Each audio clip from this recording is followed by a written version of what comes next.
নিয়ে নিন বন্ধুরা, বাংলাদেশের আরও একটি দুর্বল শিরাকে ভারত ধরে ফেলেছে। আর এটা করা উচিত ছিল, কেননা এই মুহূর্তে বাংলাদেশের প্রমুখ মানে ডক্টর ইউনূস ভারত বিরোধী প্রচণ্ড পরিমাণে বেশিভাবে করছে। বাংলাদেশে ঘরের ভেতরে ভারতকে তো গালাগালি করছিলই, এমনকি উনি চীন আর পাকিস্তানে গিয়ে সেখানেও ভারতের নিন্দা করতে পিছপা হয়নি।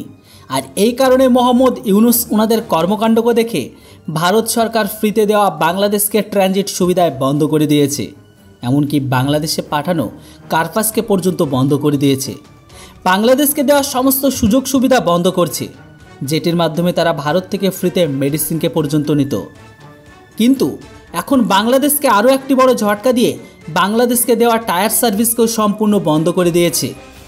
এইটাকে দেখে ভারতের বিশেষজ্ঞ এখন একটাই কথা বলছে যে এই স্টেপকে যদি ভারত আগে ওঠাতো তাহলে বাংলাদেশের আজ এতটা ক্ষমতা হতো না যে তারা আজকের দিনে ভারত বিরোধিতা কোনো রকম স্টেটমেন্টকে দেয়। আসলে এটা বাংলাদেশকে বুঝে দেওয়া উচিত ছিল যে ভারতের দেওয়া প্রোডাক্টের ওপর তাদের সংসার চলে। যতই ইউনূস তাদের স্টুডেন্ট প্রোটেস্টের সহায়তাকে নিয়ে বাংলাদেশের প্রমুখ হোক না কেন, কিন্তু এটা অবশ্যই তাদের মনে রাখা উচিত ছিল যে ভারতকে ছাড়া তারা কখনোই উচ্চশিক্ষা প্রাপ্ত হতে পারবে না।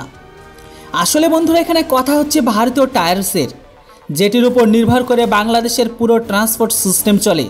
আর এটা আপনারা সবাই জানেন, ভারত আর বাংলাদেশের মাঝে যে সমস্ত ব্যবসাগুলো হয় সেটা কিন্তু ট্রাকেই হয়। বাংলাদেশের অনেক ট্রাক ভারতের উত্তর পূর্ব রাজ্যগুলোতে মাল পৌঁছানোর কাজ করে, আর এই ট্রাকের যে ট্রায়ালগুলো লাগে সেটাকে ভারতই পাঠায়।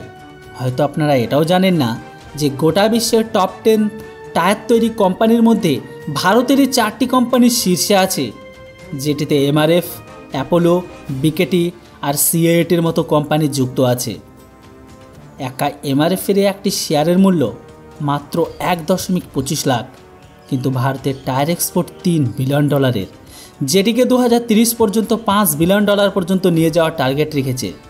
সবথেকে বড় ব্যাপার, এই টায়ার মেকিংয়ের দুনিয়াতে চীন, রাশিয়া, জার্মানি, ব্রিটেনের মতো দেশের নাম কিন্তু যুক্ত নেই।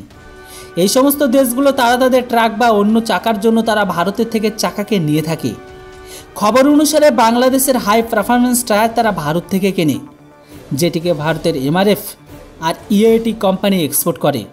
কিন্তু বর্তমান সময়ে বাংলাদেশের ভড়কাও স্টেটমেন্টের জন্য ভারতের অনেক কোম্পানি বাংলাদেশের সাথে ব্যবসা প্রায় বন্ধই করে দিয়েছে। চাইলে Bangladesh high performance tyre Germany বা অন্যান্য দেশ থেকে কিনতে পারে, কিন্তু তার দাম শুনে বাংলাদেশের ভিক্ষার ঝুলিটাকেও বন্ধক রাখতে হবে। কিন্তু আমি জানি না এটা আপনারা জানেন কি জানেন না যে অনেক লোক এটা বলেছিল যে ভারতের তরফ থেকে বাংলাদেশে যাওয়া স্টিলগুলো থামিয়ে দিয়েছে।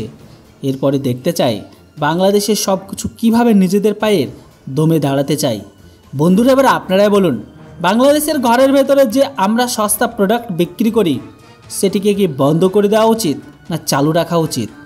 আপনারা কমেন্ট করে অবশ্যই বলুন। আর হ্যাঁ, চ্যানেলটিকে সাবস্ক্রাইব করতে কেউ ভুলবেন না। Thanks for watching. জয় হিন্দ, বন্দে মাতরম।